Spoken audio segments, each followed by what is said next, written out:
This is Joe. What he said, she said. The craziest thing happened to me today at work. I was sitting there on my computer. My leg, you know how your leg gets caught in the wiring underneath your desk or whenever you're near a computer, and it knocked all the power out of my computer, and I was in the middle of doing something very important. So, me being who I am, I'm just like, you know what? I'll just start it again. No problem. I started again, and I have two monitors. One of my monitors stopped working, and I'm like, oh great, because it's so much easier to navigate the systems and do the work that I need to do with two monitors, not one. So I'm like, okay, maybe it's a plug being loose. So I, unplugged the plug from the back of the monitor not working, and I've replugged it up again, and it's still not working. I contact the help desk. They're saying they have to have somebody come out to take a look at it. So meanwhile, I still have the work that I need to do, and I have to do it by a specific time frame.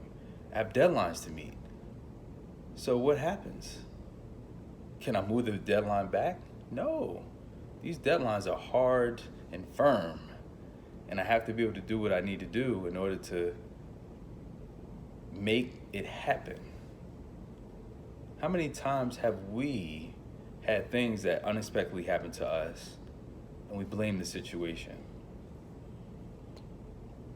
It's easy to blame the situation because you're in it, right? That shouldn't happen to me. I shouldn't even have my foot underneath the desk. Where was I gonna put my feet? We don't think about that. There was nowhere else to place my feet, and it was an honest mistake that I made. So why am I blaming me? Now let's take a look at the deadline. Now the deadline is the deadline. There's nothing I can do to change it. So what do? What do I do?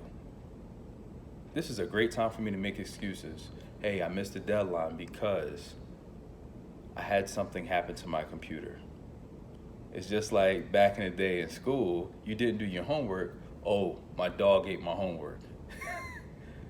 This is not the time to make excuses for what you're supposed to be doing. This is when the chips are down, and the question then becomes, how will you stand? Will you make excuses, or will you make it happen? Will you be resourceful? At this time, it's time for you to get creative about what you're supposed to be doing. Will you allow your creativity to flow to be able to develop a plan that will become your action plan for doing what you're supposed to be doing? Or will you sit and have a pity party, which is convenient and comfortable, and have people around you that are going to also join that party and allow for you to justify the reason why you're not doing what you're supposed to be doing? It's time for us to stop making excuses. It's time for us to stop having pity parties. It's time for us to start having accomplishment parties. It's time for us to start having think tanks where we are sitting around brainstorming, helping each other to become the best version of ourselves. It's time for us to stop sitting on our hands and start making plans that work, because things in life happen, right? This world is not a perfect place.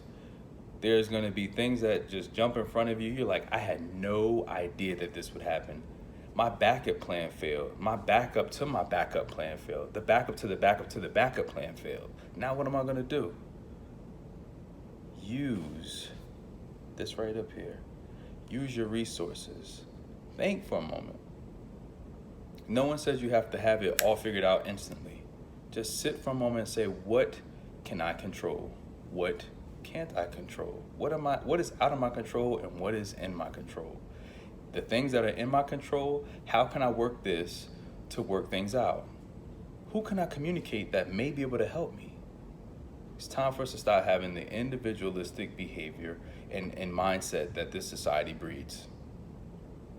Lean on your team, especially when the chips are down. When the chips are down, this is where you know what your support, the strength of your support is.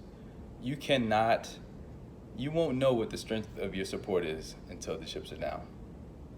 No one will know how strong a basement is until the walls of the house start caving in. No one will know, even on the same example, no one will know the strength of the foundation until the storm comes. When the floods start coming in, then suddenly now we having to test the strength of the house.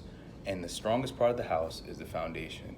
What is on your foundation? Who is in your foundation? What is it made of? The tests are coming. Trust me, they are. But this is not the time for making excuses. It's time for you to make it happen.